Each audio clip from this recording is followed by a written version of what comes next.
I just have good vibes, and that's very important to me, whether you have vibes with people or not. And I feel he can be a strong man and yet be a compassionate man. Tremendous challenge. Yeah, I've been in the American League with the Yankees for 16 years, and I managed over there.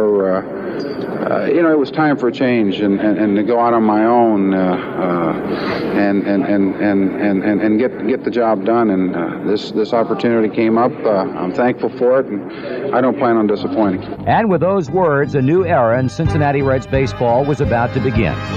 Louis Victor Piniella, an 18-year Major League veteran and winning manager with the New York Yankees, was chosen as a man in charge of turning around a talented Reds team that finished a disappointing 5th in 1989.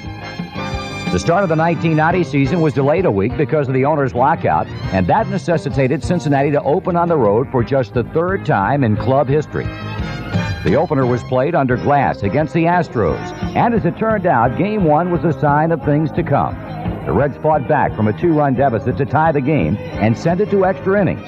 In the top of the 11th inning, Cincinnati loaded the bases, and Barry Larkin had his way with Charlie Kerfeld. Barry waits. Here comes a pitch, and he lines a base hit into right center field. 1 run scores. Here comes the 2nd run. The 3rd run being waved around. Chris Sabo, and going to 3rd with a stand-up triple is Barry Larkin. And Cincinnati has taken a 7-4 11th inning lead. That victory started what turned out to be a very impressive 9-game winning streak. The Reds could do no wrong during the streak. The best example of that came in Game 2.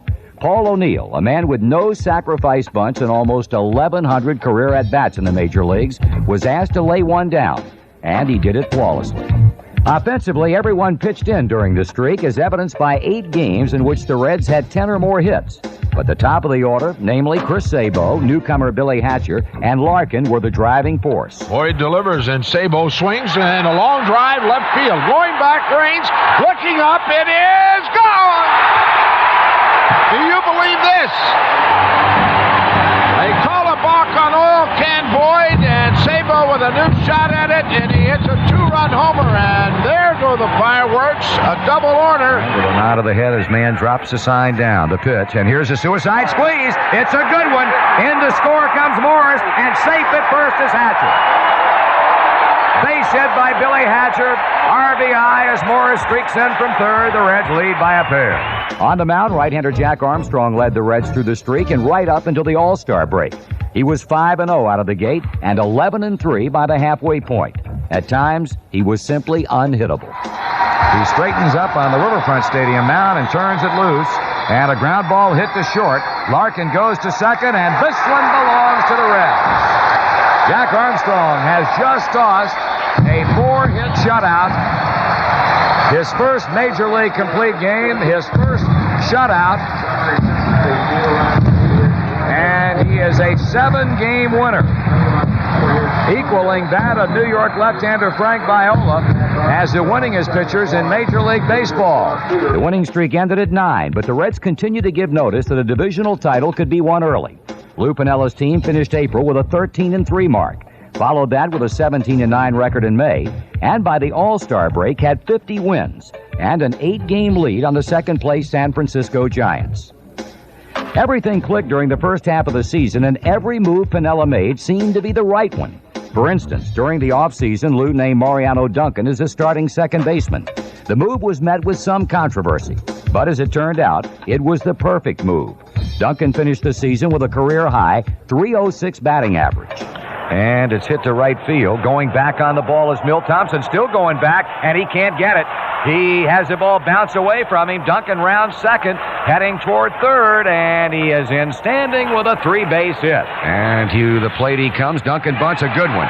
It'll be fielded by Smiley. He throws. He didn't get him. Base hit. Excellent bunt. And the good thing about that one was he didn't show it until the last second. One of the most important moves Lou Piniella and general manager Bob Quinn made during the offseason was to acquire first baseman Hal Morris from the Yankees. Sent to AAA in early June, Morris returned later in the month to take over first base on a permanent basis. He proved the Reds front office to be prophets when he started to hit. Giraldi ready to work to Morris. He delivers, and Hal swings and put 2 more on the board. Way back, it hits the screen. in deep right field, and that one is tagged, no doubt about it, as it hits the foul screen about 30 feet up, and the Reds lead it 3-2. During the final month of the 1989 season, Joe Oliver was handed the starting catcher's position. It was a test to see what he could do. What he did was to assure himself a starting job in 1990. Though the grind of a 162-game schedule would hamper his hitting toward the latter stages of the season, he began the year with a hot bat. Oliver with a high fly ball back into deep left center field. Does it have a chance? It's gone! Home run! And there is your star of the game. Joe Oliver cranks one over the wall in left center. Number 4 of the year for this impressive young Cincinnati catcher. And defensively, even the speedy St. Louis Cardinals proved no match for his strong right arm. Coleman gets a good lead over at first. Robinson with a hold. There he goes, and he's got that one stolen. The thrower, does he? No, he's out. Oliver does it again. He got a good jump on Robinson, and the ball just beat him to the bag, and a good throw, which is a rule rather than an exception from Joe Oliver to Barry Larkin. Runner going. Pitch is taken. Throw down to second. Got him. They knock off another one. Oliver gets rid of it as he normally does right now, throwing to Barry Larkin, who got the tag on McGee, and Willie limping just a bit as he heads on back toward the Cardinal dugout. One of the more overlooked moves of the 1990 baseball season was Lou Piniella's decision to flip-flop his left and center fielders. After an early season knee injury, Eric Davis was moved to left, with Billy Hatcher sliding over to center. Production-wise, number 44 couldn't duplicate his career-high 1989 numbers, but he had more than his share of moments during the season. On June 16th, he teamed with Sabo and Larkin to do in Houston left-hander Jim DeShays. He throws to the plate, and Sabo swings. There it goes. It's gone. Chalk it up. Home run, left field, number 13. Reds lead 3-2. And a fly ball left field. That might go also, and it will. Back-to-back home run. And Davis sends it way back into left center field, and that's gone. 3 straight home runs.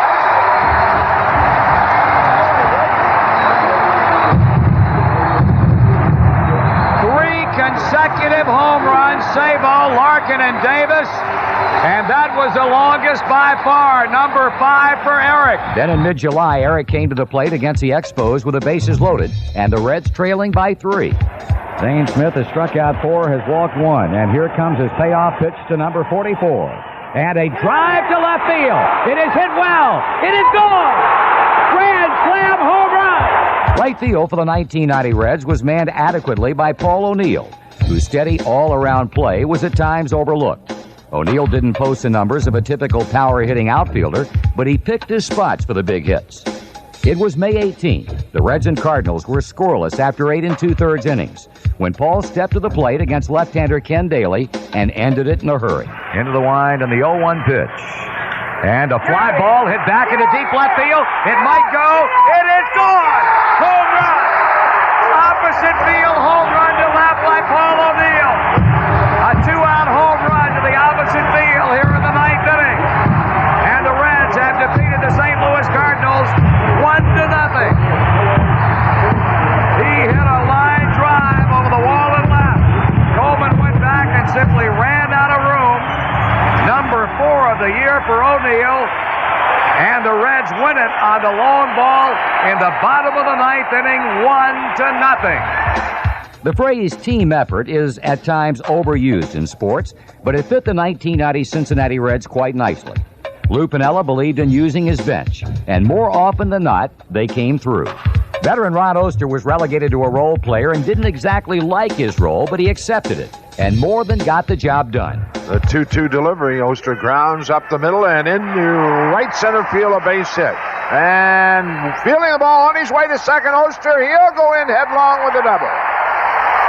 Ron Oster hustling all the way, and coming up with the ball was Kingery, and his throw way off target, and Ron did not slow down as he rounded first base.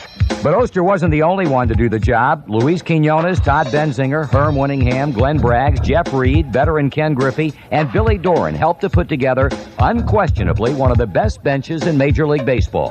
And Louis sends one back into deep left field. This ball game is tied up. Home run.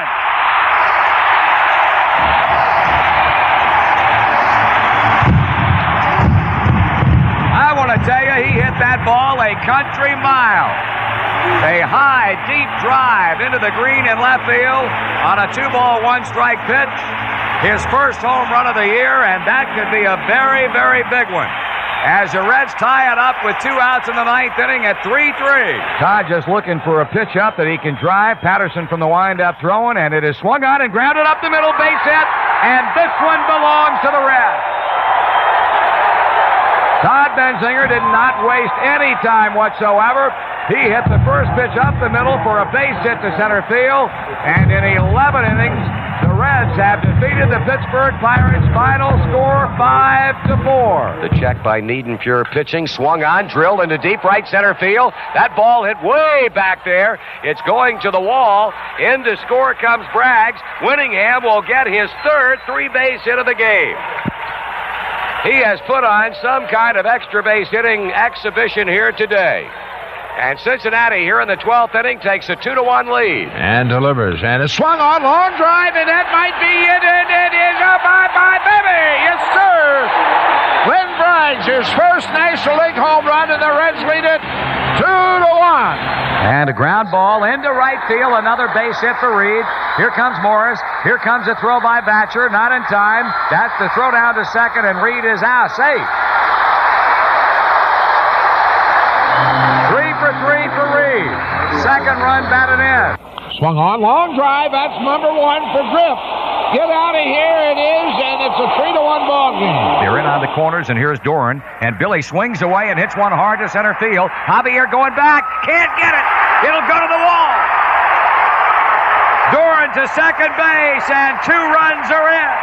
The Reds lead it 4-2. Can't touch this. You can't touch this. Coming into the season, the Reds knew they were going to have a very good pitching staff. They started the year with a strong starting rotation. Jack Armstrong, Tom Browning, Danny Jackson, and Jose Rijo.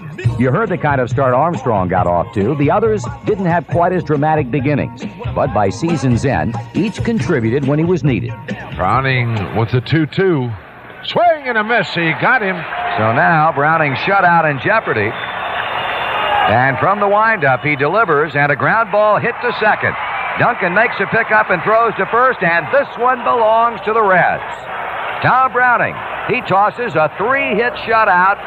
The Reds run this current winning streak to 5 in a row as they have swept the Cardinals in a 4-game series in St. Louis for the first time since August in 1966. 1 ball, 2 strikes, 2 out. Jackson getting it done here in the 8th inning, and a swing and a miss. Danny has his 9th strikeout, and the inning is over. Holding and delivers, and it's just swing and a miss. And for the second time, he strikes out Kevin McReynolds, this time swinging. A 4th strikeout for Danny. Casey settles back in. Jeff Reed sends out the sign. Rijo with the pitch. And he struck him out swinging. Number 11. And that is a season's high for a Reds pitcher. Rijo winds, kicks, and fires. And a bouncing ball hit to first. Morris has it. He'll take it himself. And this one belongs to the Reds. Jose Rijo throws his 3rd complete game of the season. And in the process, notches win number 9 as the Reds win the rubber game of this 3-game Chicago series with a final 4-1 victory. Rijo with an affirmative nod of the head. To the belt, to the plate, swing and a miss. He struck him out. And this one belongs to the Reds. Jose Rijo has tossed a brilliant 2-hit shutout.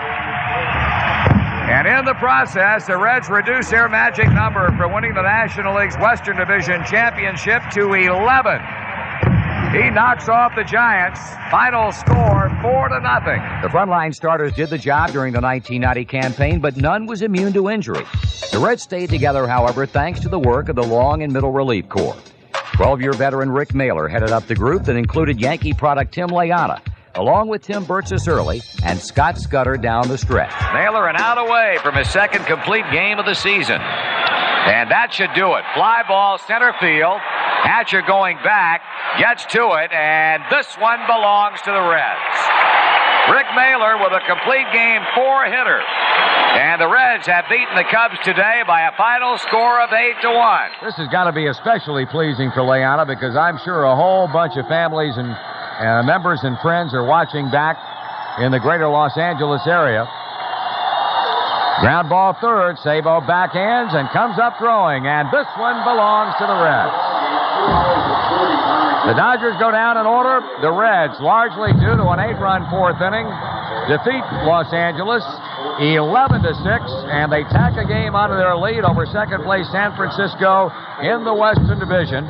Tim Leona picking up his first major league save. Stretch and the pitch, and Carter swings and misses, and 4 strikeouts for Tim Burtsis here in the inning, and that ties a record. The last Red, the duel, was Mario Soto. A 1-0. Morgan swings, and he grounds to Doran. He fields. He throws to Morris, and a great job by Scott Scudder. You can't do it any better. When baseball fans look back at the 1990 Reds season, the one aspect of the team they'll likely remember is a contingent of 3 relief pitchers who made up the now famous Nasty Boys. Randy Myers, Rob Dibble, and Norm Charlton truly did make up the best bullpen in baseball. And he's making Myers work on the mound. Here's the 3-2 again. And strike 3 call. He rings him up.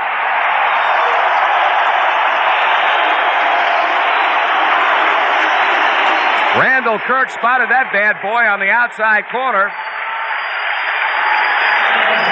There's a term for that pitch that baseball players use that I can't use. But it was a pitch that was almost unhittable. Lauser, right-handed batter, levels it back. Dibble winds, he kicks, and he throws. And strike 3 swinging. And this one belongs to the Reds. They pile out of the dugout. Rob Dibble strikes out the side in the ninth. The Reds have dropped their magic number down to 2. Charlton checks in with Jeff Reed. To the belt and to the plate. And a high pop-up. Barry Larkin calling. And this one belongs to the Reds. Norm Charlton has thrown a 3-hit shutout for his first major league complete game, and it could not have come at a better time all year long. And Myers goes to pacing again. He always comes straight off the mound, goes to the third base side, and comes right back on top. And now they're standing here at Riverfront. Oliver sends out the sign to left-hander Randy Myers. He straightens up, and he turns it loose. A swing and a miss. And this one belongs to the Reds. The Nasty Boys were flat nasty with a capital N here in the ninth inning. Dibble fans Mac Reynolds. Myers blows away Strawberry and Marshall, and the Reds win it by a final score of 2-1. You nasty boys. As is the case in any big league season, teams go through slumps. Though the Reds never lost their grip on first place, there were times when things went wrong. At times, the pitching failed, and at other times, the hitting went south. But there was one constant, and that was a very good and, at times, spectacular defense. And Scott lets it fly, and it's lined into left field, a base hit. Here comes Harris to third. The throw going that way, and got him! Eric Davis shoots down Lenny Harris. Browning delivers to Gant, and he swings, and he hits one to Larkin. He backhands, throws, got him! Low line drive at Larkin, backhanded, actually with his back to first base, came up throwing on the long bounce, and Ron Gant fires his helmet away. Says, what do I have to do to get a base hit? And a ground ball hit to third, and Dawson comes down the line. Sabo throws to Oliver. He runs him back toward third, flips to Larkin, and Barry puts a tag. Here comes the runner to third, and he's out. All right. A double play. Here's a fly ball to center field coming on Hatcher. Billy got it. He picked it off, went head over heels, and hung on to the baseball. And this one a pop into shallow center. Going back on it is Duncan. He makes the catch, and the runner will not be able to go. Nice running catch by Mariano Duncan in short right center field, and a fine play by the Red second baseman. Put a star by that one. 3-2 pitch. And it's grounded up. Oh, there's that play again by Rio. Flips on to Morris. That's the fourth time this year I think he's done that. Blindly reaching out backhanded behind himself to play it. At the end of 4.5, Reds 3, Cubs nothing. Browning pitching and McGee swinging. Fly ball hit well back into right field. O'Neill going back. Warning track near the wall. Leaping. He got it. He took a home run away from him. Paul O'Neill went over the wall and stole one from Willie McGee. Well, you can put a star by that one. When Lou Piniella took over the Reds, there was no question that the talent was there. His job was to get the team to play up to its ability. He did it in many ways. Extra batting practice and computer printouts were both used, but he also fired his team up by example. That was never more evident than on August the 21st in a game against the Chicago Cubs. And Larkin grounds it to the left side. Ramos goes to Sandberg. The throw on to first. They got him. The double play ends the inning. Larkin doesn't agree with the call, nor does Tony Perez, nor does Lou Piniella, who runs right out there to get in the face of Dutch Renner. He slams his hat down, and Renner has thrown him out. Lou has now gone to the first base bag, picks it up, and throws it out towards short right field. And he's going to pick it up again and throw it further out in right field. I'll tell you what, this is the best act we've seen this year. He threw his hat down. He was run by Renner. He went to the first base bag. He picked it up. He threw it toward right field. He went back and got it and threw it out in right field again. And he has been thrown out. The inning is over. And boy, what a big-time show Lou Piniella has just put on here at the stadium. The manager's 47 years old. He shouldn't be doing those things. I don't know. Look, Dutch is a good umpire. He really is. I respect him. I guess it's 5 games of frustration. The Reds led wire to wire, but it wasn't always easy. There were big games and big series during the course of the year. One of the bigger games occurred in front of a national television audience on a Sunday night late in June. After being hit by a pitch, Norm Charlton moved on to first base, then sparked his team and the almost 34,000 on hand when Joe Oliver doubled to left. The 0-1 delivery. Oliver swings and lines it down the left field line. That's a base hit, extra bases. Here comes Benzinger. Charlton being held up at third base, but he's going to run through the stop sign and to throw to the plate. And I mean, a real collision, and Charlton is safe. I mean, he drilled Mike Sosa. I mean, to tell you, you talk about getting bumped at home plate.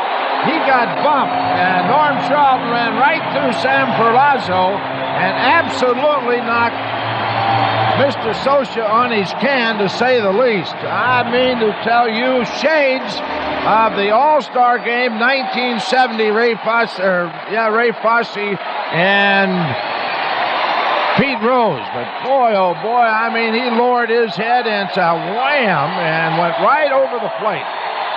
So Norm Charlton, I mean to tell you, drilled Mike Sosa, and you can hardly see the number on Sosa's back. I don't have any choice there. Mike doesn't have the ball, and he's between me and the plate. If I slide, I lose. I mean, you've seen it a million times. Guys try to slide through Sosa. It doesn't work. In early August, the Reds played one of the more crucial series of the season, a 4-game set against the Giants, who at the time were within 4.5 games of the Western Division lead. The Reds met the challenge. They won Game 1 7-0 as Norm Charlton went the distance. San Francisco came back to win Game 2 4-2. But Cincinnati came back to take the third game 6-4. After that victory, Lou Piniella made a very bold prediction. I just said after the ball game that everybody was talking about, well, you've won 2 ball games already. Are you satisfied with the split? And I said, heck no, we're not satisfied with the split. We're going to go out and beat them tonight and win 3. That's exactly what I said. His prediction seemed doomed when the Giants jumped out in front to a first-inning 4-0 lead in the series wrap-up. But the Reds fought back and took the lead for good when Joe Oliver got the big hit in a 5-run 4th-inning rally. No balls to strike. Duncan at first, O'Neill at third, the pitch.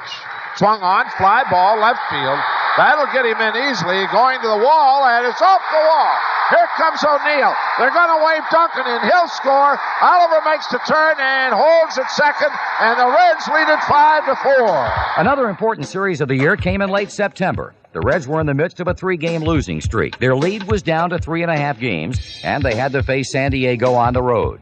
Again, they met the challenge head-on, taking 4 straight from the Padres and, in essence, sealed their fate. The day Reds fans had waited for since 1979 finally arrived on September 29th. It was a rainy Saturday afternoon in Cincinnati. The Reds took an early lead against San Diego, but fell behind 3-1 by the middle of the 6th. At that point, the skies opened up and play was delayed. Meanwhile, 3,000 miles away, the Giants were dousing LA's last flicker of hope. When the final score reached Riverfront, the city erupted. Well, we are happy to report that as of 6:05 Cincinnati time, the Reds have won the National League Western Division Championship. The San Francisco Giants have defeated the Los Angeles Dodgers 4-3 at Candlestick Park. It makes no difference what transpires from here on out at Riverfront. The Dodgers have fallen to the Giants, and the Reds, for the first time in 11 years, are reigning as National League Western Division champions. I told Marge when she hired me here that I really didn't come here to manage. I came here to win, and we've got talent here. The players did the job, and I'm completely overjoyed. It makes it all worth the while. You know, you anticipate this, and you work so hard to get there, and you know you have so many great players that's played the game and haven't been able to even get to the playoffs. So you know, I feel fortunate for my teammates, just like they feel fortunate, and it's bringing that tradition back to the city of Cincinnati. We've led since day one. I mean, no one's come close to anybody's comes. What, 3.5 games? I mean, how do you back into that? We played good the whole year and led it every day. So we took it by the bull by its horns, and we rode it all the way to the final. Well, I think that makes it that much more satisfying. I think you win wire to wire. You got the contenders, and the guys that really are out of the race and things are gunning for you. And everybody wants to beat the top team, no matter what it is. It's football, basketball, it doesn't matter. Everybody wants to be the top team, and we were the top team all year in our division. And leading it from wire to wire, it has a special meaning. It feels good. You know, it's something that I think people are calling us the pretenders instead of the contenders, and now I think it's going to shut all the critics up. We won this thing, and hopefully this will be the first of many to come. But the great thing is we broke a record, staying number first all year, and I guess I'm speaking for my fans. We've waited for this since '79, but now we got it. The champions! Red hot!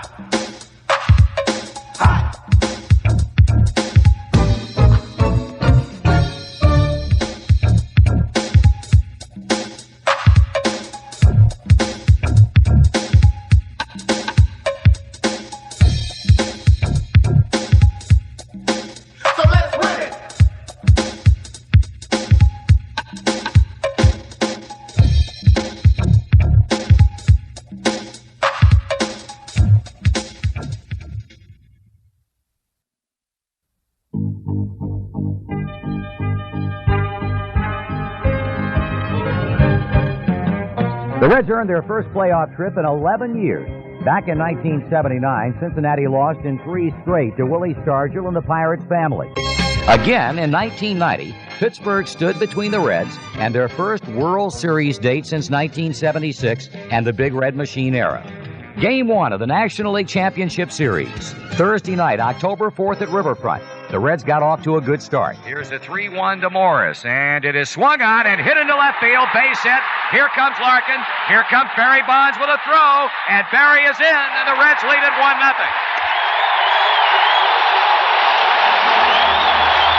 Line drive, base hit to left by Hal Morris. Larkin rolling around third base and scoring the game's first run. And the pitch to Davis swung on and looped into right field. That's a base hit. It's going toward the line. Morris coming to third. The ball is bobbled by the right fielder, Bonilla. Morris is going to score. Davis goes to third, and it's 2-0. There's a pitch, and he lines a hit into right center field. That ball is up the gap. Davis is home. O'Neill goes to second. It is 3-0. You ever hear of getting a pitch you can hit? That was it. Huh? Those other two were lawing away. He knew what he was doing. Pittsburgh scored 1 in the third, and the Bucks came all the way back an inning later. And the pitch, Bream swings. It's a 3-3 ball game. Just as we have mentioned, too much attention to Barry Bonds, and it cost Rio as Sid Bream takes him deep to right, and it's a 3-3 ball game. Things stay tied at 3 until the Pirates' 7th, and a rare Eric Davis fielding mistake. And the stretch. He delivers the 1-0, and it's swung on the fly ball to left. Drifting back is Davis, backpedaling, still going. He misjudged it. The ball bounces over the wall, a ground rule double, and the Pirates take a 4-3 lead. Looked like Eric had that ball easily, and he misjudged it. It's over his head. A ground rule double, and the Pirates lead it 4-3. Shaky base running in the 9th inning snuffed out Cincinnati's last chance. No balls and a strike on Sabo. Here's the pitch. The runners go. The pitch is swung on and missed. The throw down to second, and they got him. The Reds try to put the double steal on, and it backfires as LaValliere goes for the sure out, or the one he thought he could get, and that one he got as he knocks Billy Bates off at second. So nothing the Reds are doing is turning out right. The Pirates won 4-3 and grabbed a 1-0 lead. Game 2, Friday afternoon, October the 5th at Riverfront. Again, the Reds drew first blood. The kick and the pitch. And a looper into right field that's going to drop for a base hit. It's in there. On to score comes Larkin. On to third goes Winningham. Reds 1, Pirates nothing. The Pirates struggle against Red starter Tom Browning through 4 innings. But in the 5th, Pittsburgh found the long ball from an unlikely source. And a high, deep drive to left field, and that ball is out of here, a home run. Jose Lean, who hit only 1 home run the entire season, rides a 2-2 pitch out of here, and the Pirates here in the 5th inning have tied this game up at 1 apiece. The Reds retook the lead in the home 5th, thanks to Paul O'Neill. The 1-1 pitch. And a fly ball hit back into left field. Barry Bonds going back, still going back, and it's off the wall. In to score comes Winningham. On to second goes O'Neill. An opposite field, run, scoring double. And the Reds have regained the lead at 2-1. O'Neill capped off a super day with some spectacular defense in the 6th. He hits a high fly ball into right field. And O'Neill should be there to play it, and he is. And the runners, here comes Van Slyke to third, and he's got it. They got it. Great throw by Paul O'Neill. What a play. Andy Van Slyke tried to gamble on the fly ball to right, hoping that O'Neill would not think he would come to third. Paul threw an absolute seed to Chris Sabo, and what a big defensive play. Those things don't happen very often. Those plays happen so quick, and you can save runs in the outfield just like you can drive in runs, and those type of plays right there are as exciting as any play in the game. Then the Nasty Boys close things out. Here's a payoff pitch and a big one for Dibble, and he struck him out swinging. 2-2 plate. Ground ball to second. Duncan throws to first, and this one belongs to the Reds. Cincinnati has come off the mat after losing a tough ball game in this LCS opener last night. They post a 1-run win over the Pirates this afternoon. The final score 2-1, and the 1990 LCS is dead even as the two clubs head to Pittsburgh. After an unusual 2-day layoff prompted by TV scheduling, it was time for Game 3. Monday, October 8th at Pittsburgh's Three River Stadium. The Reds offense quickly found itself against Pirates left-hander Zane Smith. Hatcher hits a high, long drive into left center field. It's hit well. It's out of here. Billy Hatcher with a 2-run home run into the seats in left center field off of a 2-0 Zane Smith pitch. And here in the 2nd, the Reds jump out in front 2-0. He only did it 5 times all year long, but boy, what a big one that one was. I'll tell you, Mariano Duncan may well be living on borrowed time. If he doesn't contribute in some way offensively today, we could very well see Ron Oster at second base tomorrow night against Bob Walk. Oh, Duncan 0 for 2 today and 0 for 8 in the series. First and third occupied, 1 out. And Duncan hits a high, deep drive way back in left center field. That ball is out of here. 3-run home run by Mariano Duncan on an 0-1 pitch from Zane Smith. The Reds have played long ball for the 2nd time today, and they jump back out in front 5-2. I would say that is contributing offensively in a rather large manner Red starter Danny Jackson wiggled out of bases-loaded jams in the 4th and the 5th, and then turned it over to the nasty boy. And Dibble coming with a 3-2 pitch. And he struck him out swinging with high gas. Baby. Reds infield, double play depth, the outfield deep. And playing Martinez slightly to pull. And he swings and he misses. And Charlton disposes of him on 3 pitches. Myers straightens up on the mound, kicks and he throws, and a swing and a miss, and this one belongs to the Reds. Randy Myers strikes out the side in the 9th inning. The Reds win the first of 3 here in Pittsburgh, and in so doing, they take a 2-1 lead in the 1990 National League Championship Series. A final score, 6-3. Game 4, Tuesday, October 9th at Pittsburgh. The Pirates scored first for a change, but again, Paul O'Neill supplied pop for the Reds. It's 3-1. O'Neill swings in a long drive to right field. Bondia looking up, and it's a tie ball game. Paul O'Neill, no doubt about that one.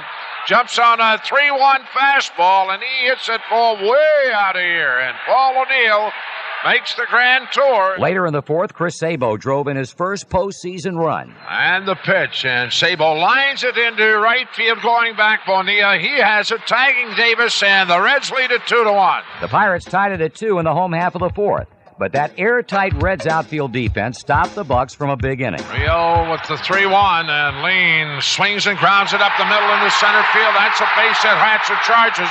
The throw to the plate is it time. They got him. Oh, Billy Hatcher, a strong throw to Jeff Reed, and a knockoff Sid Bream for the final round of the inning. It was still tied in the top of the 7th for Chris Sabo. LaValliere hangs the sign. And the stretch. A pitch. Sabo swings, long drive, and it's a 4-2 ball game. No doubt about that one. Chris Sabo, his first home run of the series, and the Reds lead it 4-2. Jay Bell homered for the Pirates, leading off the 8th, cutting the Cincinnati lead to 4-3, and setting the stage for Eric Davis and what Reds fans will always refer to as the throw. 1 out. A run is in. Jay Bell led off the inning with a home run off Rijo. Van Slyke is fly to left.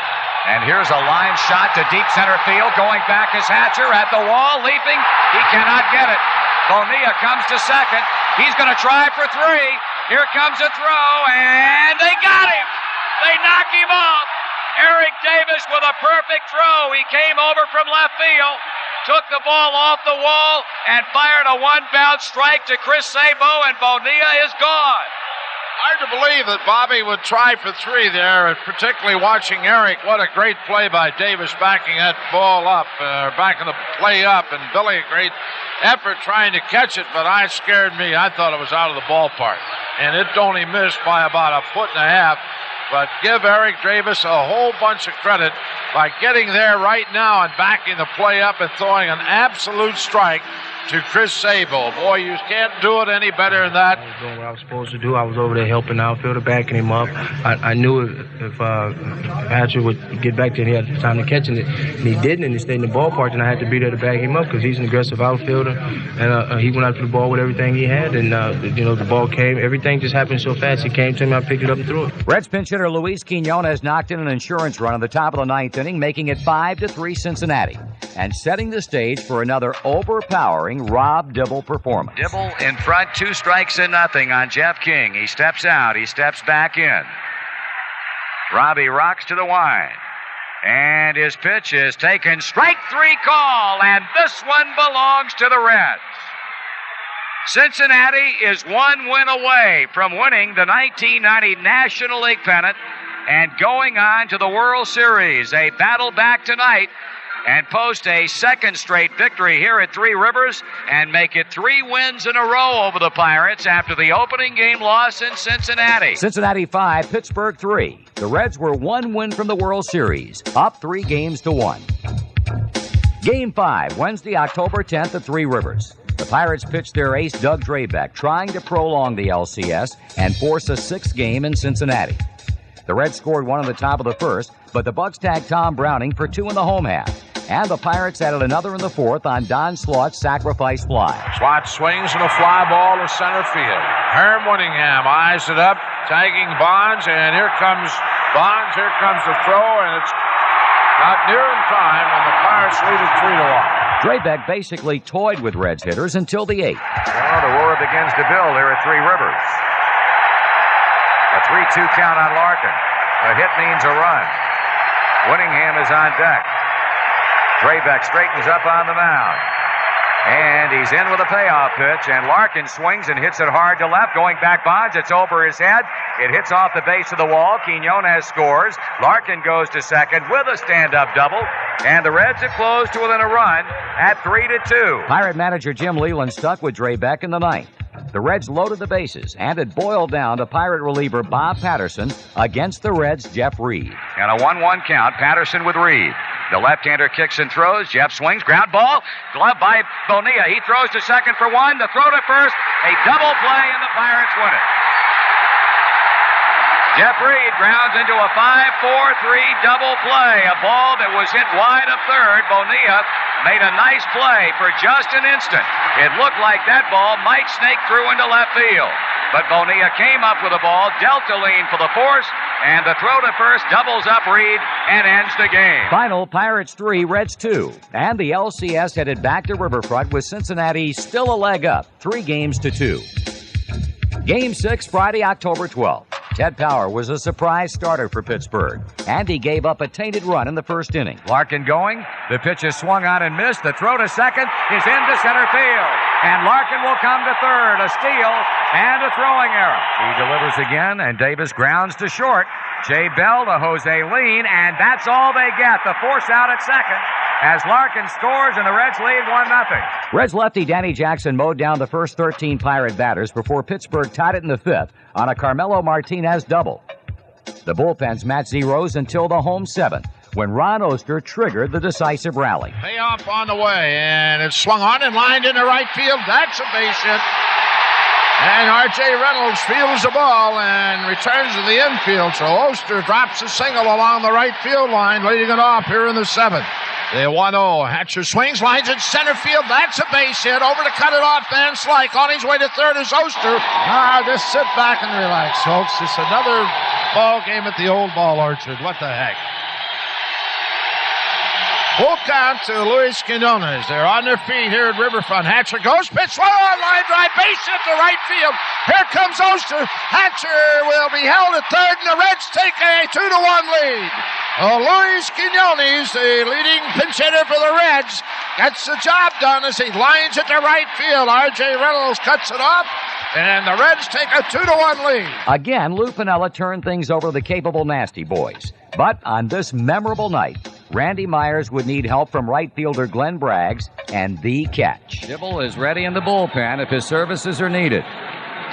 It's a 3-2 count, and Bonds has to be running despite trailing by a run. He's not, and the pitch is swung on. Fly ball hit back into deep right center field. On the warning track, Braggs reaches up. He makes a catch. He picked it off the top of the wall. A long drive to right field. Braggs went back, reached up at the top of the fence, and made the catch. We, of course, had the benefit of the replay. And Glenn Braggs got back with plenty to spare to position himself. Martinez left the plate with hopes that that ball was hit well enough to get out of here. Braggs drifted back, went to the base of the wall. He reached up and he made the catch. Whether or not it would have been able to go is hard to say.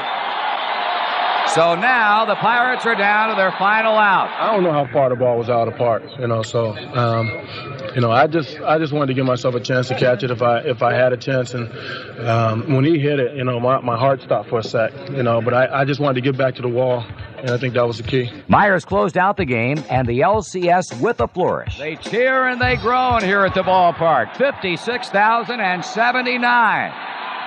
Myers an out away. A strike away, working to Don Slaught with a 2-2 pitch. Here it comes, and he struck him out swinging. And the 1990 National League Championship belongs to the Cincinnati Reds. The mob scene around the mound. It now goes out behind second base. The crowd is on its feet and roaring here at Riverfront Stadium as the Reds have taken their first National League Championship since 1976. They have defeated the Pittsburgh Pirates in the 6th game by a final score of 2-1. And unbridled joy amidst the fireworks overhead has broken out at Riverfront Stadium. And the nicest thing about it all is it happened right here in Cincinnati. It's been a long season, man. We've worked as hard as anybody, and it feels so good to come out of here with National League pennant. Randy Myers and Rob Dibble were named co-MVPs, combining for 10 2/3 shutout innings and 17 strikeouts. It was on to the World Series and a head-on collision with the American League champion Oakland A's, who'd swept the Giants in the 1989 World Series and obliterated the Boston Red Sox, taking 4 straight in the 1990 ALCS. The Athletics proclaimed themselves a dynasty, and the media was quick to agree. Comparisons to the all-time great teams flowed easily. The Bash brothers, Jose Canseco and Mark McGuire, 20-game winners Dave Stewart and Bob Welsh, and bullpen closer Dennis Eckersley created an imposing image. The Reds were labeled a 3-1 underdog, and many media pundits doubted the Reds could even win a game. World Series game number 1, Tuesday, October 16th, Riverfront Stadium. The Reds' first fall classic engagement in 14 years, dating back to 1976, and a surgical 4-game sweep that year of the New York Yankees. Cincinnati's Jose Rijo put Oakland in its place early. And strike 3 call on the outside corner gets Henderson looking. The wind, the pitch, and it's strike 3 call. Jose Rijo knocks them off in order. A strikeout of Henderson, a ground out of McGee, and a strikeout of Canseco. And the Reds stuck to their LCS script. They scored early, and Eric Davis made a very powerful statement. Hatcher running. The pitch is swung on. A high, deep drive to center field. It may go. It will. Home run.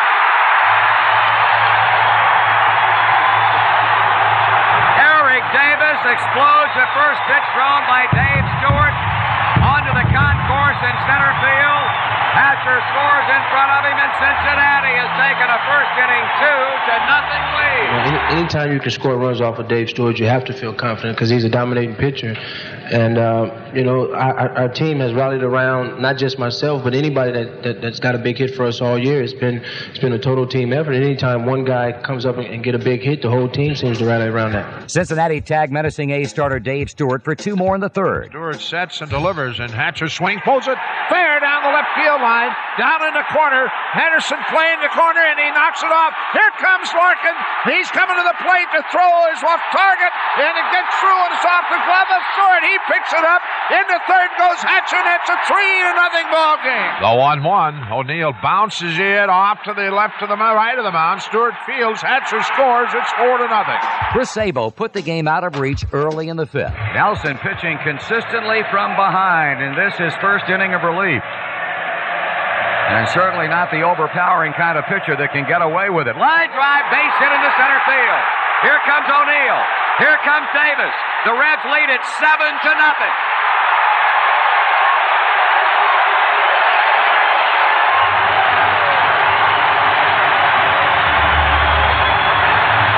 Chris Sabo provides for his club a tremendous pick-me-up.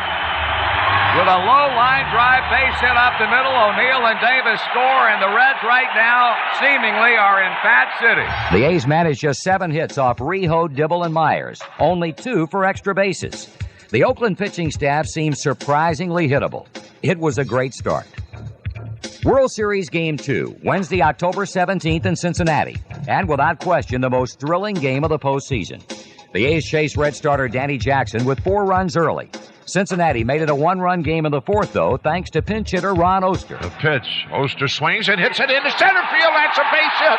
They're going to wave Oliver to the plate. Henderson's throw in is not in time. It gets through Hasse. In the 2nd goes Oster, and it's a 4-3 ball game. The Reds' long relievers, Scott Scudder and Jack Armstrong, shine with 4 1/3 innings of shutout ball to keep it close.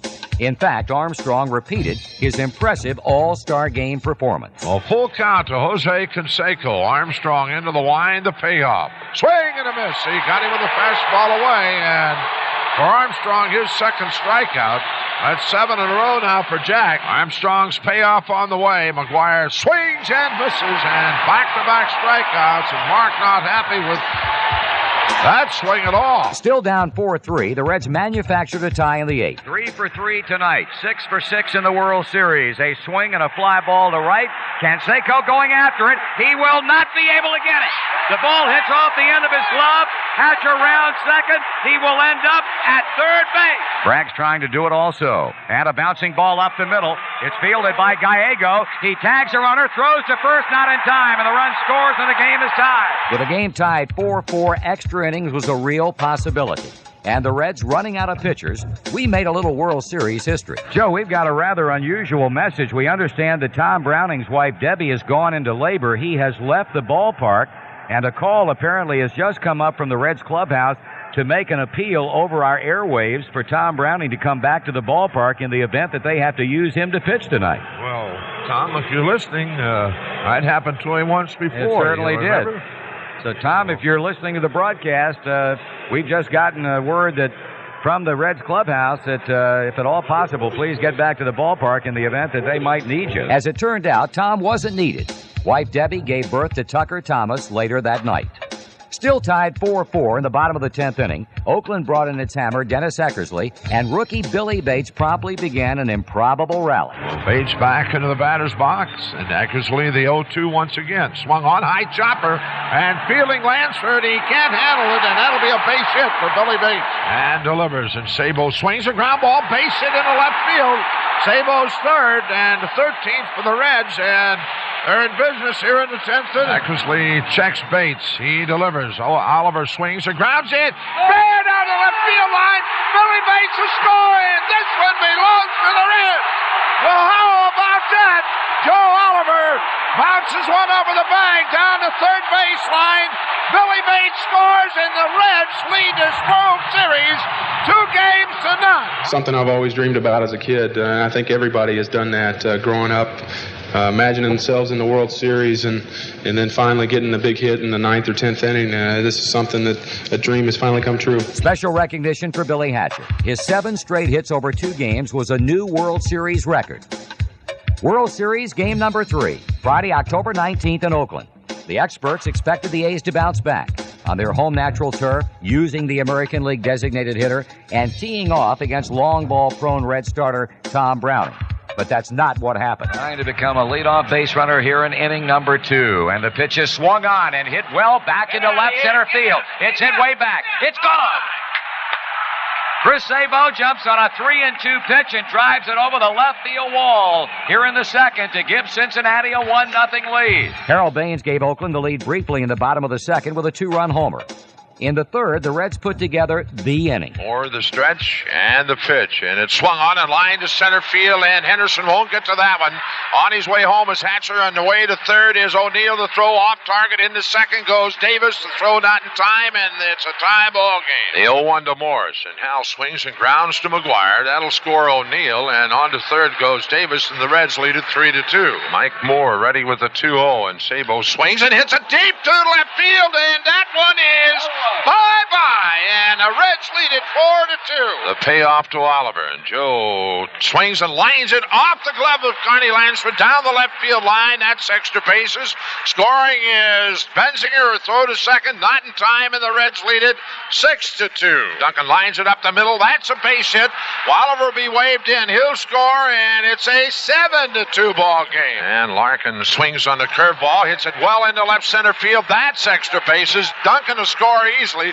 On his way to second, Larkin makes the turn. He's headed for third. Here's Gallego's throw, not in time, and the Reds lead it 8-2. Chris Sabo had a career night, 2 home runs and 3 RBIs, and he set a series record handling 10 chances flawlessly at third base. Reds 8, A's 3. Cincinnati was up 3-0, and within 1 win of an improbable World Series victory and an incredible sweep. World Series Game 4, Saturday, October 20th in Oakland. Jose Rijo pitched against Dave Stewart, and the game started on a sour note for the Reds. Stewart rocks to the windup, bringing it on up there, and Hatcher hit. And apparently got it on the elbow, and Billy in all sorts of pain. He is down, and I mean, hurting and hurting rather badly. Hatcher, with a .750 batting average, was forced out with a bruised hand and replaced by Herm Winningham. Bottom of the first, Eric Davis joined Hatcher on the sideline. Line drive into left center field, and Davis made the catch. No, he didn't. The ball got away from him, and Eric is injured as McGee goes to second base. Carney Lansford singled in McGee. It was 1-0 Oakland. Stewart and Rijo matched scoreless innings until the Reds broke through in the 8th. Bragg's down a strike. Here comes a pitch, and it's swung on and grounded toward shortstop, fielded by Gallego. He throws to second, and that's all they get.